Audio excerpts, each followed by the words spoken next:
We're on to our last topic, which may be one of the most interesting ones, which is the best practices.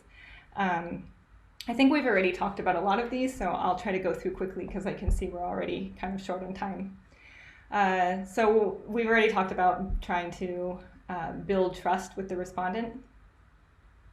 Oh wait, I think this is not my. This is not mine. This is it Mazen or Michael? Michael, sorry. Good. Then we Okay, did. you were doing great with them, so I was just going to let you roll. Um, anyway, so a few just final thoughts on best practices. We divide this up across us, so I think that these are self-reinforcing. But there is this challenge with doing non-face to face. I mean, my own belief, and there may be different opinions on this, but it is that it is easier to build trust when you can show people physically you're there. That you don't look like you're mukhtarat. You can show the paper, you can show other things, build some rapport with the interviewer or with the respondent in person as opposed to necessarily doing that. So one of the things that we've been experimenting with, we haven't necessarily done this as much as we want. We've learned a lot in the past 9 months about phone surveys, at least they're trying to actually now process some of this, but is to be able to potentially text people before we call them that expect this call. This is what it's about. Here's a link to a resource, and try and find other ways to contact them ahead of time to get them primed to receive a call and that they at least know it's coming. It's not out of the blue, and you're not trying to do that. So finding ways to build trust, that's one option. Also another would be, as we talked about before, calling them, providing them with more information that you can call back at a later time after they've had a chance to investigate that if they want. And so these are different ways to try and overcome this bias or the potential that people don't trust who's calling them and what the purpose of this survey is about. Another thing that we generally, or we always try and do, is not put the field team in an impossible situation. I've seen a lot of times, and some of our teams tell us about researchers who go and just say, this is possible. I've seen it done by another researcher or some other country. We should be able to do this. And it really puts them in a difficult position that they have this. They are obviously trying to make it work, trying to find solutions. But it is important to realize not everything is possible.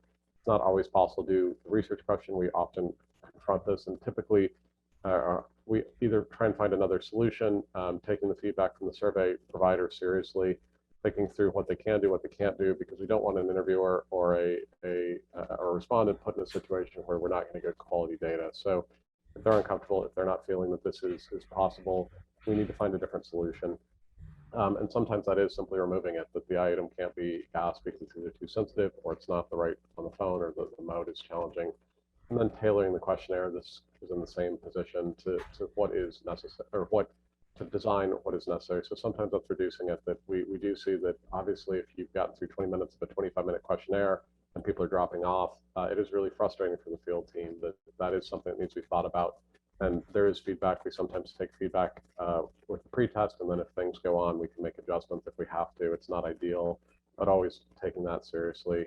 And then also really working collaboratively with the survey implementers, and that they are developing capacity. And in this case, a lot of our teams have done some phone surveys, but are really building that. They're learning too, that this is something that we're working to develop. And in the past, we have done the first nationally representative or attempted nationally representative surveys in some countries face to face. In a way, we're asking them to do things. They're often doing this with market research purposes, which is why they developed it. It's cheaper, it's easier, it's quicker, things like that. But it is also trying to make this national representative has other challenges, and to work with them to build that, to provide feedback to them that's honest, but also realize that they're trying their best to try and overcome challenges. They haven't necessarily seen all the challenges that will come up from this type of work, and that they are learning as well. And so in a sense, we are a multi-round project. Our goal is not to be perfect, but it is to be the best we can under the conditions and to try and build on each wave and make each wave better. So I think there is something that about practicing, in a sense, perhaps I should say forgiveness, of realizing that if they are trying, if they are working to try and make that better for the future, and to be able to work with other researchers to talk about these issues and help the field develop this, because no survey is perfect. Every survey has challenges, every survey has problems, but it is working to try and overcome this with the teams involved. And I guess just to finish up here, that these practices are relatively new to MENA. I think Mazen has done more work perhaps for a longer period. We haven't done this. We're trying this way, particularly not to overclaim what we have. We know that a lot of cases these are different. We're not linking them up with the trend lines we have from the past because they are different. There are mode effects, and we want to understand better to understand what the biases are coming from these. That doesn't mean you can't say it's nationally representative. That doesn't mean you can't stand behind the work, but it is something that to try and understand what is happening, how this is changing either responses or response patterns, what we may see that's different, and trying to make this reproducible, basically. That's what we've been able to do with our face-to-face, and now try to make sure that we get consistent responses on the phone. And then the other piece is then really critically, I think, to be transparent with survey documentation, help other researchers learn about these methods. This is how we've gotten as far as we have. We have great places to cooperate, to talk with different researchers doing this. We get a lot of inquiries and try and share what we've learn back from what other people have learned, and really share the information, because we're all trying to get better data out. It is a challenging environment in a lot of places that don't necessarily have a history of survey research. I can think about Algeria, for example, that doesn't really do many surveys. That it is a really challenging environment to do this, and to really make sure that other researchers know what are the limitations, what are the strengths, and how to help build this as we go forward. So those would be my thoughts. Okay, now are my slides. See, they look similar. So this goes back to knowing the red lines. And okay, we've already gone through interviews and contacts. One thing that I didn't say earlier was another really good idea is to seek to work with a local partner or practitioner.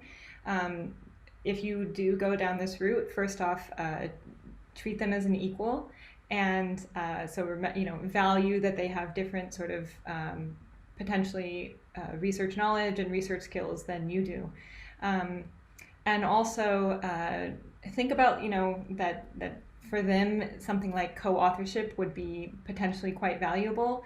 You don't have to offer them co-authorship on everything in the project, but like if you could do at least one thing or something in order to again, give back to the community, and don't just sort of use these people for their insights or their inside knowledge, but work with them, right? It will actually enrich your research and your study. Choose your survey provider well. So start early, start researching like who's available in the country that you want to work in, and ask other experts. And this is important because some survey providers maybe have different strengths and different weaknesses. And also, so certain types of surveys or certain questions may be better for some than others. Or for example, I can tell you, like, I've done a lot of surveys in Jordan, or I've worked a lot with survey providers there, and there are some that like take a much more hands-on approach, and sometimes you really want that. But right now we're actually gearing up to run these phone surveys in Jordan, and we don't want that. Actually, we want just sort of a practical provider. We knew we could go actually with the sort of cheaper option because we didn't need all of this extra input that we would normally need, and that is because it's a simpler survey than we normally run there. So that's something that inside knowledge you're only going to get if you talk to other sorts of experts or people who've done surveys in places where you want to do yours. Get multiple quotes, of course, and company resumes, and the company resumes can also help you to see who else you might reach out to ask about working with that company. If I was doing this all from abroad and I was never able to actually talk to them on the ground, then I would run an interview with the head of the company, and prepare sort of questions and try to get to know them and sort of see how open are they to working with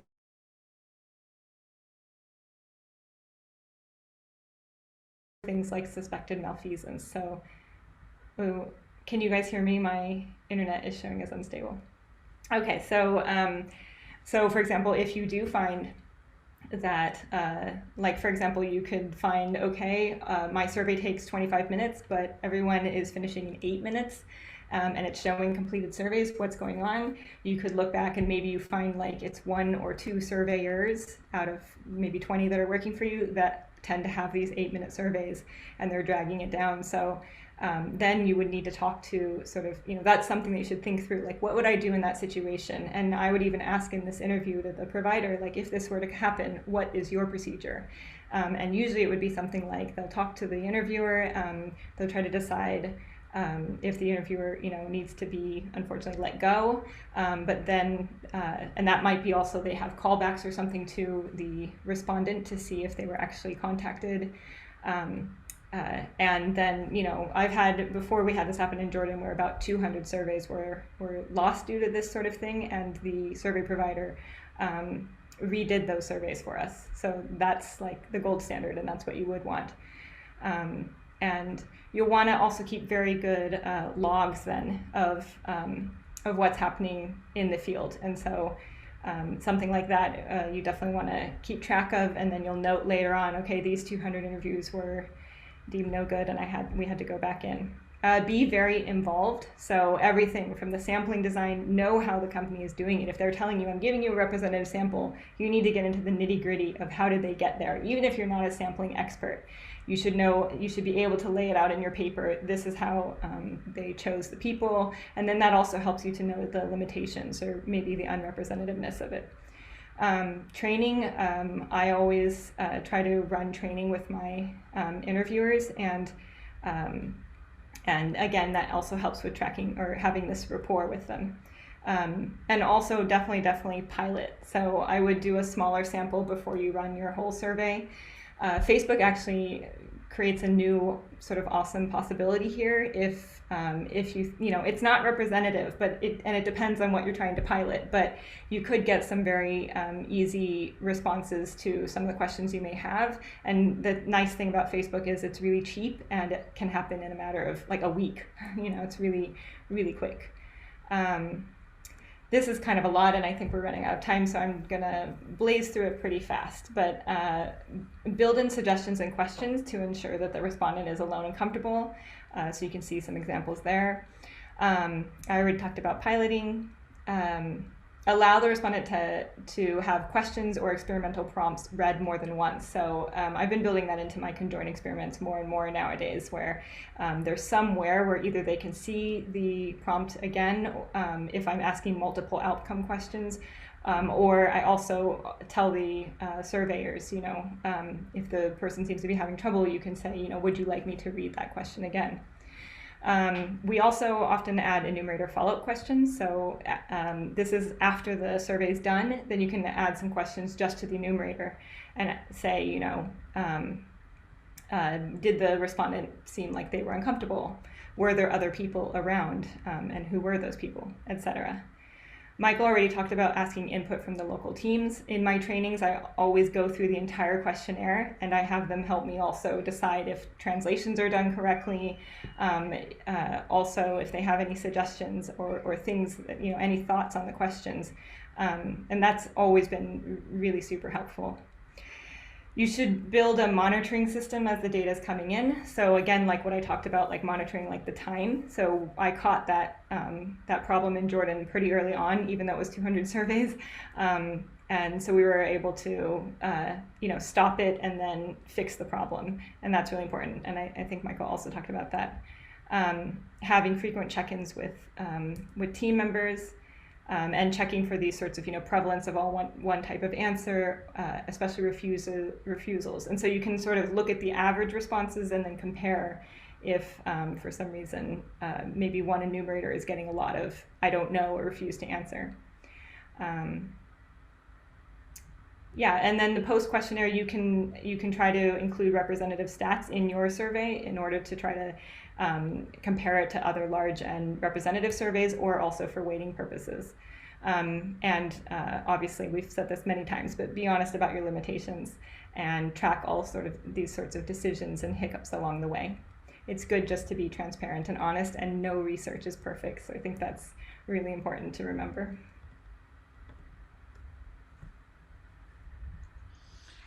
Okay, so very quickly, I think I only have 2 slides remaining. So I like to trace in phone surveys specific variables that are peculiar to phone surveys to make sure that they haven't really affected the answers of the respondents, and include them in regressions, again, to convince the reviewer that the mode hasn't really affected answers. So one of them is basically to ask about the whereabouts of the respondents. So I ask them where they are. Kristen, can you please? Yeah.